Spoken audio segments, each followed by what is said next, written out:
Xin kính chào quý thính giả. Cô Xuân xin mời quý vị nghe tiếp bộ truyện Chọc lầm xà vương lưu manh từ chương 207 đến chương 217. Chúc quý vị có những giây phút nghe truyện thật vui và thư giãn nhé. Đừng quên like và đăng ký kênh để theo dõi nhiều truyện mới nhất nhé. Và bây giờ, xin mời quý vị cùng nghe truyện. Tôi cũng không biết. Cô không dám nhìn mọi người, có hơi chột dạ, yếu ớt nói. Tri Vũ vừa bực mình vừa buồn cười, chẳng biết tiểu thư nghe những tin đồn ở đâu ra, cũng không biết là nghĩ như thế nào, chẳng lẽ tiểu thư không hề động tâm hay cảm động trước những việc vương đã làm sao? Vậy vì sao tiểu thư lại nói vương không tốt? Tri Vũ khí thế bức người, nàng không tin tiểu thư là người không phân rõ phải trái.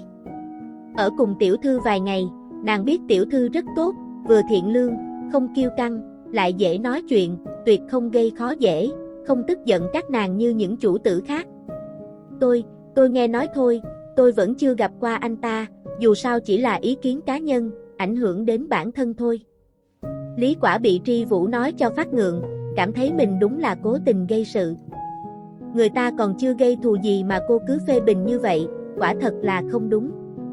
Tri Vũ nở nụ cười, tiểu thư thật đúng là quá đáng yêu, nói mấy câu liền nhận sai ngay, làm cho nàng không biết nên nói gì nữa, lại càng không thể chê trách. Tri Vũ, anh ta là người thế nào? Tôi cảm thấy anh ta rất hoa tâm, tôi không thích người hoa tâm, cũng không thích dành một người nam với đống phụ nữ. Tôi cảm giác không nắm bắt được, hơn nữa lại rất khó chịu, tôi không muốn chia sẻ người đàn ông của mình với một đống phụ nữ. Lần này, rốt cuộc cô cũng chịu nói ra tâm tư của bản thân, đó là lý do cô có ác cảm với vị vương kia. Tiểu thư, chủ nhân có nhiều nữ nhân, nhưng đó đâu phải lỗi của chủ nhân, song Hoàng Nhi biết, về sau chủ nhân sẽ đối tốt với tiểu thư. Lúc này, Hoàng Nhi ngây ngô chen lời, một mực nói đỡ cho Mạc Nhật Tỳ. Mà Lý Quả lại nghĩ nàng đang nói Mạc Nhật Tỳ, nói ngu cơ, nhắc tới ngu cơ, cô đột nhiên nhớ ra một chuyện, vội vàng nắm chặt tay Hoàng Nhi, lo lắng hỏi, Hoàng Nhi, tiểu hắc xà đâu? Chị đi quá vội vàng, quên mang nó đi cùng, em có thấy nó không? Tiểu hắc xà. Hoàng Nhi vừa nghe, sắc mặt có chút thay đổi, nàng không biết nên trả lời vấn đề của tiểu thư thế nào, nhịn không được chột dạ đưa mắt nhìn về phía quản gia Lâm, giống như đang cầu cứu ông ta. Quản gia Lâm vẫn im lặng, lúc này nghe nói như thế, lại thu được tín hiệu cầu cứu của Hoàng Nhi, nghĩ, liền cung kính nói. Tiểu thư, tiểu hắc xà ở chỗ chủ nhân chăm sóc nó tốt lắm, xin tiểu thư yên tâm. Nó rất khỏe. Thật vậy chăng? Lý Quả không dám tin, cô cứ nghĩ tiểu hắc xà mất tích, không biết sẽ gặp phải nguy hiểm gì, hiện tại nghe quản gia Lâm nói như vậy, cô liền kích động, suýt chút nữa thì nhảy cẫng lên. Hoàng Nhi cười tủm tỉm gật đầu, giòn giả nói, tiểu thư, chúng em sẽ không lừa gạt ngài, tiểu hắc xà tốt lắm, đang sống cùng chủ nhân ạ. Nếu không phải quản gia Lâm nói, nàng thật không biết nên trả lời tiểu thư thế nào. Thật tốt quá, khi nào xin Mạc Nhật Tỳ đưa nó qua đây, đã lâu không thấy, chị nhớ nó lắm. Có thể nói tiểu hắc xà chính là thú cưng của cô, cũng là bạn bè, vẫn đi theo bên cạnh cô không rời, rất tận tâm. Quản gia Lâm và Hoàng Nhi đưa mắt nhìn nhau, sau đó vẫn là quản gia Lâm nhanh trí nói, tiểu thư, có cơ hội tôi sẽ báo lại chủ nhân. Có cơ hội đó, dù sao thì ông ta cũng không biết lúc nào có thể gặp được chủ nhân, cho dù gặp ông cũng sẽ không nói. Được, ông nói cho anh ta, tôi chỉ muốn tiểu hắc xà thôi. Lý Quả vui vẻ cười nói, rốt cuộc cũng buông xuống tảng đá trong lòng, không còn gì vướng bận. Quản gia Lâm vội vã gật đầu đáp ứng, sau đó lập tức ngậm miệng, nói nhiều sai nhiều, ông ta ít đi một lời, sẽ không thành mục tiêu của tiểu thư nữa. Quả nhiên, Lý Quả nhanh chóng bị dời đi lực chú ý, cơm nước xong xuôi, dưới sự phục vụ của Hoàng Nhi và Tri Vũ, cô tắm rửa sạch sẽ rồi khoan khoái nằm trên giường để các nàng massage. Bởi vì quá thư thái, bởi vì quá mệt mỏi, cô rất nhanh liền chìm vào giấc ngủ. Tri Vũ và Hoàng Nhi cùng nhau ngừng tay, cẩn thận đắp chăn cho cô, sau đó thu dọn lại phòng, Hoàng Nhi ở lại chăm sóc Lý Quả, còn Tri Vũ thì đi nghỉ ngơi. Hoàng Nhi mới đứng chưa bao lâu, Mạc Nhật Tỳ liền lặng lẽ xuất hiện, rồi phất tay với Hoàng Nhi. Hoàng Nhi lập tức biết điều lui ra ngoài, chỉ còn lại hắn cùng Lý Quả. Mặt Nhật Tì nhẹ nhàng đi đến trước giường cô, nhìn dáng vẻ đang say ngủ đó, trong lòng sớm đã biết hôm nay cô làm những gì, nhưng hắn không hề có chút phản cảm, một chút hờn giận cũng không. Mỗi ngày đều biết cô đang làm những gì, giống như là một thói quen vĩnh cửu trong sinh mệnh hắn.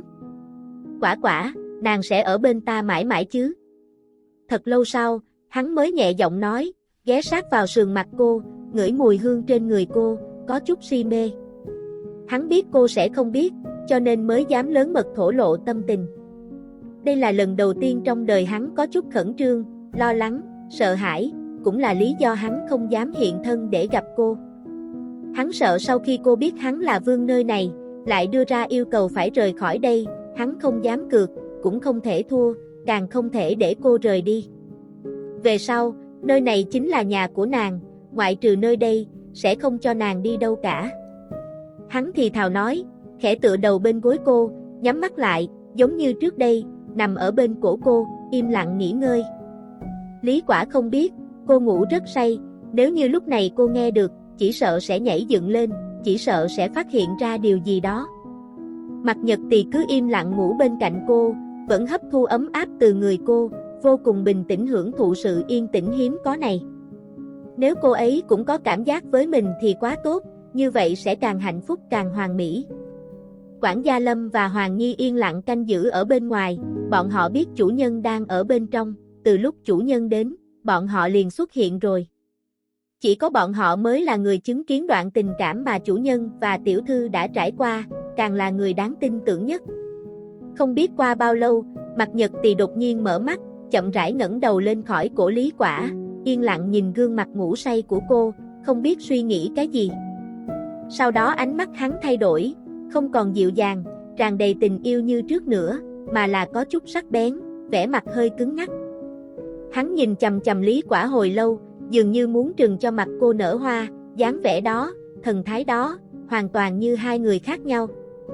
Một hồi lâu sau, hắn đứng bật dậy, bỏ đi không chút lưu luyến. Chết tiệt, sao hắn lại bị hắn ta khống chế, tuy hắn không hề chán ghét cô, nhưng vẫn chưa đạt đến mức độ đó. Khi hắn vừa tỉnh lại, không khỏi có chút thất bại, có chút tức giận. Chủ nhân. Quản gia Lâm và Hoàng Nhi thấy hắn xuất hiện, lập tức cung kính hành lễ, nhỏ giọng nói. Mặt Nhật Tì dừng ở trước mặt bọn họ, lạnh lùng liếc một cái, sau đó lạnh nhạt nói, hầu hạ nàng cho tốt. Nói xong liền bỏ đi, cũng không quay đầu lại. Hắn vừa đi, vẻ mặt Hoàng Nhi liền kỳ quái, sao nàng có cảm giác chủ tử này hơi khác lạ, thoạt nhìn có cảm giác lạnh lẽo. Tiểu thư đang ngủ, không thể đắc tội với chủ nhân, vậy chủ nhân là làm sao vậy? Nàng nghĩ mãi mà không ra. Chết tiệt, chết tiệt. Sau khi rời khỏi cung điện của Lý Quả, Mặt Nhật Tì liền phát giận ở trong cung điện của mình, đấm mạnh xuống mặt bàn ngọc thượng hạng, vẻ mặt mù mờ, đôi mắt ưng rét lạnh. Chết tiệt, ngươi muốn cùng ta cộng thể tới khi nào? Hồi lâu sau, rốt cuộc hắn không nhịn được rít gào, quát to với bản thân, hai tay nắm chặt. Ngay sau đó, sắc mặt hắn lại nhanh chóng thay đổi, trở nên bình thản đến lạ thường, hai tay buông thõng, dáng vẻ hào hoa phong nhã, cực kỳ tự nhiên. Tiếp đó, hắn lại cười khẽ, nói, chúng ta vốn là một thể, là cùng một người, ngươi từng nói qua, ngươi chính là ta chính là ngươi. Sau đó, chuyện thần kỳ lại xảy ra, chỉ thấy Mặt Nhật Tì chuyển từ hào hoa phong nhã sang dữ tợn, vẻ tức giận lại xuất hiện trên mặt hắn, hai tay lại nắm chặt, tiếng nói lạnh như băng lại phun ra từ miệng hắn. Ta muốn ngươi chết, ngươi mau rời khỏi cơ thể ta không cần là một người với ngươi, ta không phải ngươi cũng không phải ta. Xong, hắn lại nở nụ cười, trở nên ôn nhu bình thản, cười tủm tỉm nói, ngươi biết, đó là không thể mà. Chết tiệt, hắn lại trở nên cuồng bạo, nhưng lần này hắn nhã nhặn mà ôn hòa không xuất hiện nữa, tùy ý hắn phát tiết cơn giận của mình, tự mình giận mình. Ngươi đừng mừng vội, ngươi đối tốt với nàng, ta sẽ không, ngươi yêu nàng, ta thì không. Ngươi cứ nâng niu nàng như vậy, ta sẽ không bao giờ. Nàng là bảo bối của ngươi, không phải của ta. Ha ha, ngươi chờ đó. Hắn đột nhiên nở nụ cười lạnh lẽo, vẻ mặt vô tình nói. Những lời này, cũng không khiến một hắn ôn nhu khác xuất hiện, giống như cảm nhận được hắn ta sẽ không làm những chuyện như vậy, mà hắn cũng có năng lực và sức mạnh để bảo vệ nàng. Quản gia Lâm, chủ nhân làm sao vậy? Nhịn không được nghi hoặc trong lòng, Hoàng Nhi thật thà nhỏ giọng hỏi quản gia đang trầm tư bên cạnh. Nàng đi theo chủ nhân chưa lâu, nên không hiểu rõ tính cách của chủ nhân. Quản gia Lâm liếc Hoàng Nhi một cái, lại nhìn lướt qua gian phòng, thở dài một hơi, lắc đầu, nhẹ giọng nói, Hoàng Nhi, chúng ta đừng quản quá nhiều chuyện của chủ nhân, chỉ cần chuyên tâm hầu hạ tốt cho tiểu thư là được rồi, hầu hạ tốt tiểu thư thì chủ nhân nhất định sẽ vừa lòng. Hoàng Nhi nghiêng đầu ngẫm nghĩ, cảm thấy lời của quản gia Lâm rất có đạo lý, vì thế liền nghe lời gật gật đầu. Sau khi quản gia Lâm liếc nàng một cái, liền im lặng hướng mắt về phía gian phòng của Lý Quả. Ông ta không biết lần này tiểu thư gặp phải phúc hay họa, không biết cả đời này cô sẽ thế nào, chỉ mong cuối cùng cô thật sự có thể nhận được hạnh phúc. Ông ta cũng chỉ có mong ước đó thôi. Hoàng Nhi, ngươi đi vào hầu hạ tiểu thư, ta canh giữ ở bên ngoài. Ông ta dời mắt về phía Hoàng Nhi, căn dặn nàng đi vào hầu hạ Lý Quả. Hoàng Nhi đương nhiên rất nghe lời, sau khi hành lễ với ông ta, liền chạy nhanh vào. Nàng là thật sự quan tâm tiểu thư. Lúc Hoàng Nhi vừa chạy vào, quản gia Lâm cũng rời đi, tận lực canh giữ ở bên ngoài. Lý Quả vẫn ngủ say như cũ, hoàn toàn không biết chuyện đã xảy ra. Mãi đến khi trời sáng trưng, cô mới từ từ tỉnh giấc, lại nằm trên giường một hồi lâu, mới để Hoàng Nhi hầu hạ đứng lên, rửa mặt dùng bữa sáng. Hoàng Nhi, Tri Vũ, tối hôm qua anh ta có đến đây không? Từ sau khi biết vị vương thần bí đó luôn hạ cố vào đêm khuya, cô liền vô thức hỏi. Đáng tiếc là không thể nhìn thấy, cũng may anh ta không hề động tay động chân với mình, bằng không cô đã sớm bị ăn sạch. Tri Vũ dĩ nhiên không biết tối hôm qua vương đã tới, nàng chủ động lắc đầu, nói, tiểu thư, tối hôm qua vương không tới, tiểu thư ngủ rất sâu ạ. Không tới. Không tới cũng tốt, có đến cô cũng chẳng thấy được, lại không biết người này có ý gì, cô vẫn không hy vọng anh ta đến. Cô thở phào nhẹ nhõm, tâm tình khá tốt. Tiểu thư, ngài không muốn vương tới sao? Tri Vũ nhìn dáng vẻ của Lý Quả liền biết, tiểu thư hoàn toàn không có ý định tranh giành tình cảm, càng không tự giác muốn làm phi tử. Nàng đã biết rõ, nàng đã sớm nghĩ đến, thế nhưng, một khi tiểu thư không được sủng ái, thì cuộc sống ở trong cung sẽ rất gian nan. Nếu như vương chán ghét tiểu thư thì tiểu thư liền xong đời. Trong lúc Tri Vũ đang suy nghĩ miên man, Lý Quả lại thản nhiên tự đắc mở miệng trả lời nàng, dĩ nhiên là tôi không muốn anh ta đến, anh ta tới làm gì chứ? Tôi lại không có cảm tình với anh ta, hơn nữa, anh ta có nhiều nữ nhân, mà tôi vừa khéo chán ghét đàn ông đào hoa. Lần này, người trong phòng không dám thở mạnh, lời của tiểu thư quá kinh người, nếu bị vương biết, không biết sẽ vui sướng hay khổ sở đây. Trong lòng mọi người đều bất an suy đoán, nhưng không ai dám nói ra. Tiểu thư, hôm nay chúng ta đi đâu chơi ạ? Cuối cùng, vẫn là Hoàng Nhi vô tâm phá vỡ bầu không khí im lặng đáng sợ này, cười tủm tỉm hỏi Lý Quả. Tiểu thư là ông trời của nàng, tiểu thư nói cái gì thì chính là cái đó, nàng chưa bao giờ cảm thấy sai trái. Nếu như có thể xuất cung, vậy thì tốt quá. Đề nghị đó của Hoàng Nhi khiến cô không mấy hứng thú, chỉ là, cô đột nhiên nghĩ muốn ra ngoài cung, trước mắt liền sáng ngời, không khỏi hưng phấn nói. Xuất cung.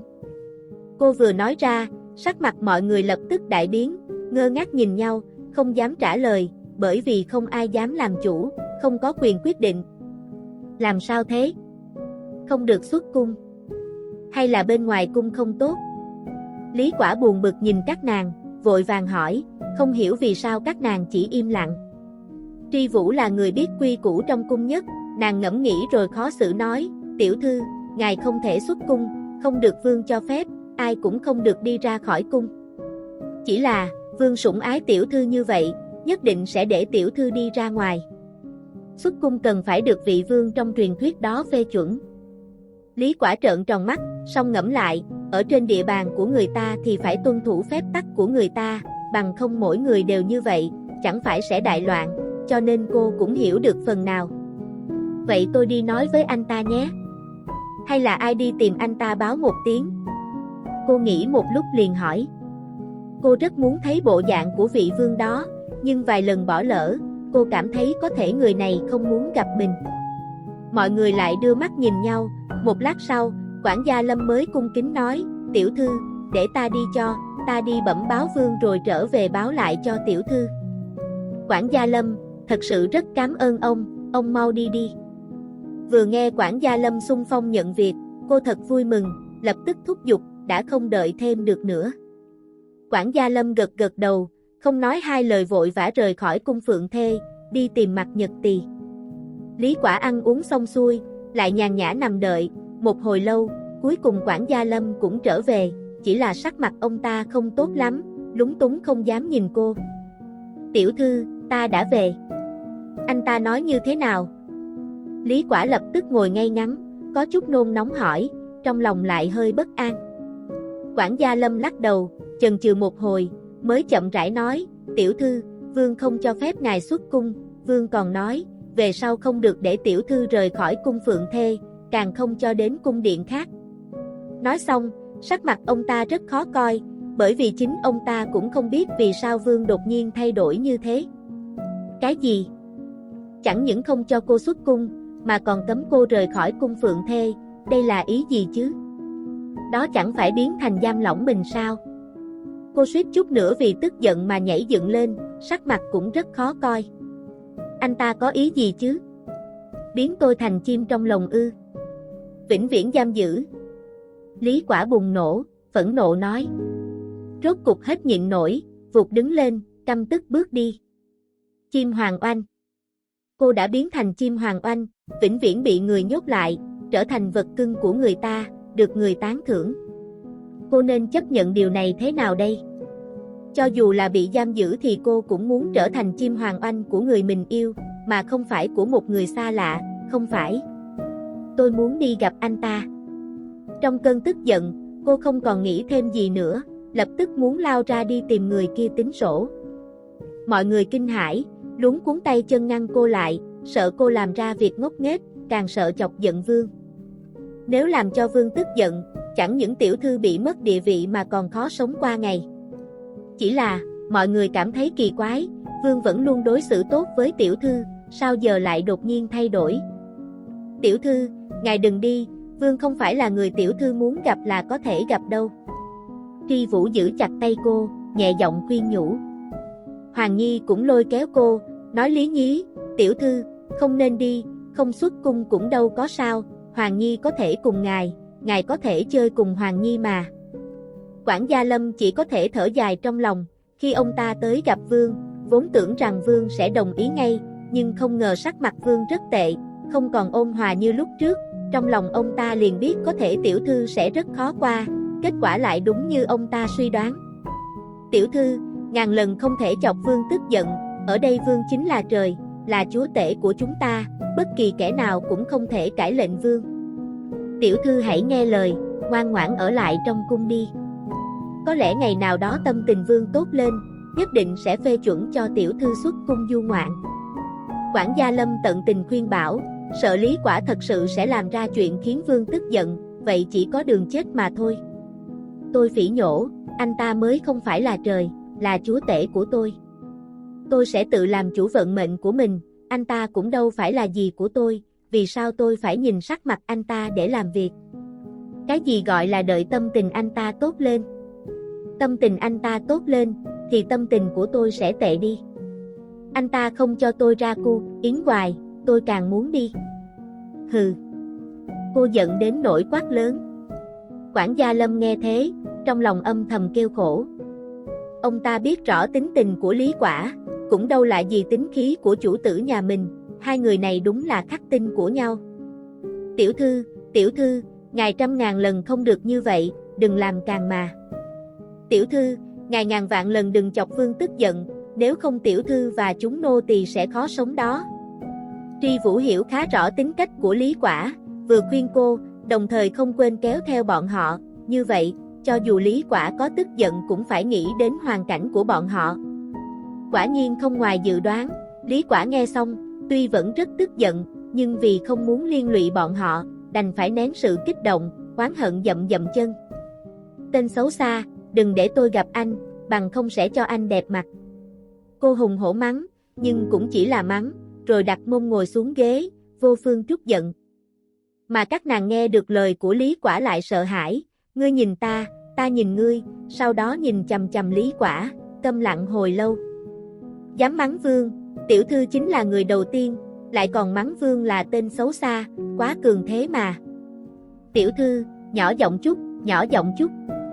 Tri Vũ suýt nữa đã che miệng cô lại, nhưng nàng không dám, tiểu thư là tiểu thư, nô tỳ là nô tỳ, nàng không thể to gan động chạm Lý Quả, đành phải lo lắng kêu to, sắc mặt rất khó coi. Lý Quả trừng mắt liếc nàng một cái, cảm thấy nàng thật sự là nhát như thỏ đế, lúc trước sao không phát hiện ra, Tri Vũ không sợ mình, mà lại sợ vị vương gì gì kia. Xem ra vị vương đó hẳn là rất khủng bố, không dễ chung sống. Tiểu thư, chúng ta hãy nghe lời Tri Vũ tỷ tỷ đi, không ra thì không ra, chúng ta có thể ở trong này. Dù sao có chúng em và tiểu thư sẽ không nhàm chán. Hoàng Nhi vừa đơn thuần lại là một người sôi nổi, hoàn toàn không thèm để ý có thể ra ngoài hay không. Tri Vũ vội gật đầu phụ họa, nàng thật sự sợ tiểu thư sẽ gặp rắc rối, đến lúc đó ai cũng không cứu được tiểu thư, hơn nữa còn có rất nhiều ánh mắt nhìn chằm chằm ngài ấy, đều hy vọng tiểu thư gặp chuyện không may. Được rồi, nghe mấy người vậy. Lý Quả căm giận nói, không phải vì bản thân, mà là vì các nàng. Cô hết muốn ăn gì nữa, cũng may cô còn được giam trong một nhà tù tráng lệ, có ăn có uống có người hầu hạ, cũng không quá tệ. Nhưng là 5 ngày sau, cô liền không chịu nổi nữa. Ăn rồi ngủ, ngủ rồi ăn, còn hơn cả trưa nữa, nửa tiết mục giải trí cũng không có. Ngâm mình trong ôn tuyền, ngủ, lang thang trong cung phượng thê, gần như đã quá quen thuộc rồi. Mà trong mấy ngày đó, cô cũng không nhàn rỗi lắm, ngoại trừ 3 ngày đầu chỉ ăn và ngủ, sau đó, cô liền tự nấu ăn, tưới hoa, làm đủ trò, nhưng giờ, cô buồn bực rồi. Tôi muốn đi ra ngoài. Tôi muốn đi ra ngoài. Cô ngửa đầu lên trời cuồng hô, hết sức không cam lòng, hết sức tức giận, phổi cũng sắp nổ tung rồi, nhưng chính là hết cách. Chưa nói đến chuyện nhóm người Tri Vũ không cho cô ra ngoài, hiện tại ngay cả thủ vệ ở cung phượng thê cũng tăng lên không ít, tất cả đều canh giữ ở bên ngoài. Tiểu thư, ngài nói gì ạ? Mấy ngày nay, Tri Vũ vẫn luôn canh chừng cô, một tấc cũng không rời, nhìn cô chằm chằm, sợ cô sẽ làm ra chuyện gì. Lúc này, đột nhiên nghe được cô la to, không nhịn được sốt ruột kêu. Tôi nói, tôi muốn ra ngoài. Tôi muốn xuất cung, tôi sắp mốc meo, tôi sắp mọc mầm, tôi không chịu nổi nữa. Cô gằn từng chữ, nhảy dựng lên, xoay vòng vòng, cả người hết sức khó chịu. Tiểu thư, không được, ngàn lần không thể ra ngoài.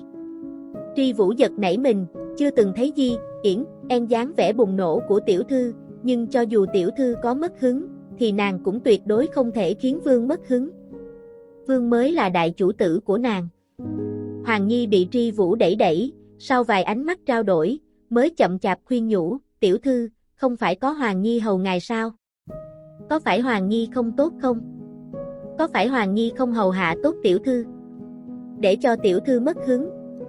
Chiêu chí mạng này của Hoàng Nhi lập tức làm cho Lý Quả ngây người, sau đó có chút hoảng hốt, vội vàng kéo tay nàng, luống cuống nói, không phải vì em, vì chị không thể ra ngoài chơi, nên mới như vậy, không liên quan tới Hoàng Nhi.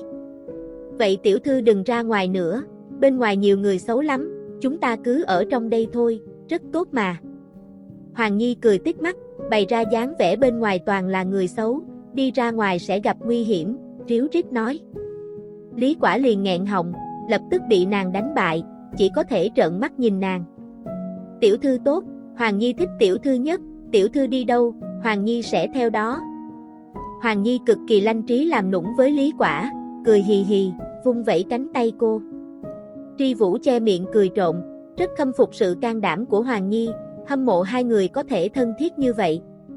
Đổi lại là nàng sẽ không dám hành động như vậy với Lý Quả. Được rồi, chị biết rồi. Lý Quả tức giận vỗ nhẹ đầu nàng, không kêu la nữa, trực tiếp trở về phòng. Hoàng Nhi và Tri Vũ vội vàng theo sau, thật ra là giám sát cô, sợ cô sẽ gặp rắc rối. Tôi không chịu nổi. Qua tiếp 5 ngày, bên trong cung phượng thê lại truyền ra tiếng rên hữu khí vô lực như vậy. Mọi người trong cung phượng thê không cần nhìn cũng biết, ngoại trừ Lý Quả sẽ chẳng còn ai phát ra âm thanh như thế nữa. Tri Vũ và Hoàng Nhi liếc nhìn nhau, chưa từng thấy qua chủ tử luôn hoạt bát, sôi nổi lại chỉ muốn được đi ra ngoài mỗi ngày như vậy. Mà Vương cũng rất kỳ quái, lại giam lỏng tiểu thư, chẳng hề quan tâm, đặc biệt hơn là, trước kia còn hay tới vào nửa đêm, hiện tại ngay cả bóng dáng cũng chẳng thấy, giống như đã quên mất tiểu thư. Tri Vũ tỷ tỷ nói rốt cuộc Vương bị làm sao vậy? Không hề đến thăm tiểu thư nữa.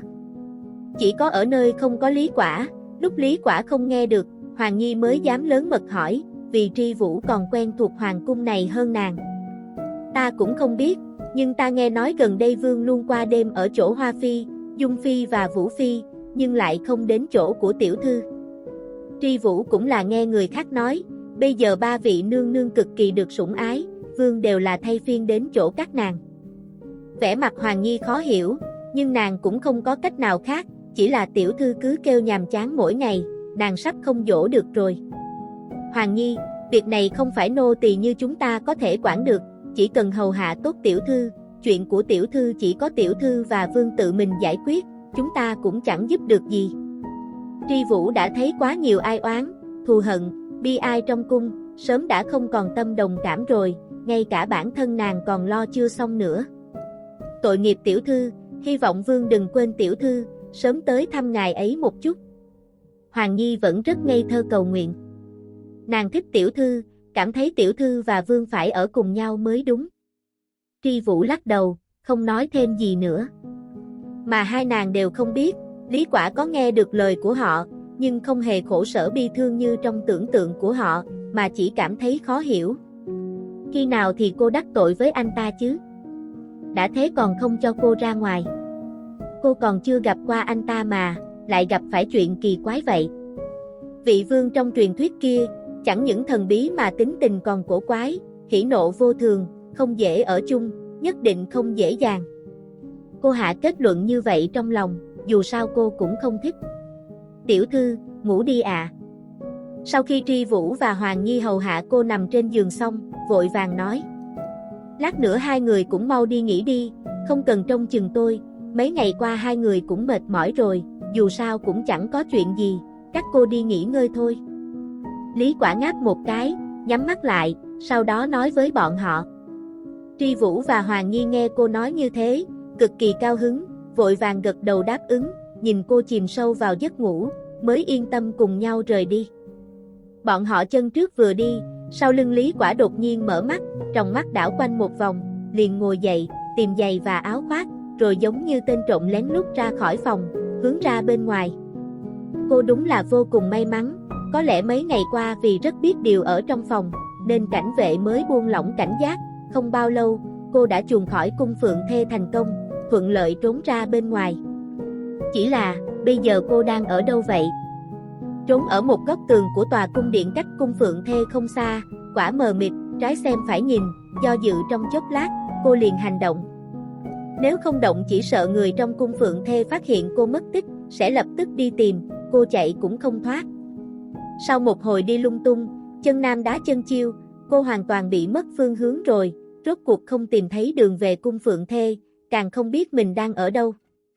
Thế nhưng, cô phát hiện mình lạc vào một tòa cung điện cực kỳ xa hoa, còn đẹp hơn rất nhiều so với cung mình ở. Wow, đây là cung nào thế? Cô quá tò mò, lén lút tránh thoát thị vệ, đi lang thang trong cung điện, sau đó dừng lại trước gian phòng lớn nhất, bên trong chiếu ra ánh nến mờ ảo, cực kỳ mê hoặc. Cô không nhịn được lén lút đẩy cửa ra, đi vào. Đột nhiên, từng tiếng rên uyển chuyển truyền vào trong tai, Lý Quả sợ tới mức cứng ngắc, không dám động đậy. Theo sau là tiếng thở dốc, cực kỳ đặc biệt, làm người ta có chút ý nghĩ kỳ quái, hơn nữa còn có loại cảm giác quen thuộc. Đầu ong lên một tiếng, cô biết đây là âm thanh và hành động gì rồi. Cô, trong lúc vô ý lại đụng phải chuyện tốt của người ta, cô đúng là có duyên diễn với chuyện này mà, lần đầu tiên là nhìn thấy mặt Nhật Tỳ cùng Ngu Cơ, lần này là ai đây? Cung điện này của ai vậy? Người đàn ông đó là ai? Cô khó nhịn nổi tò mò.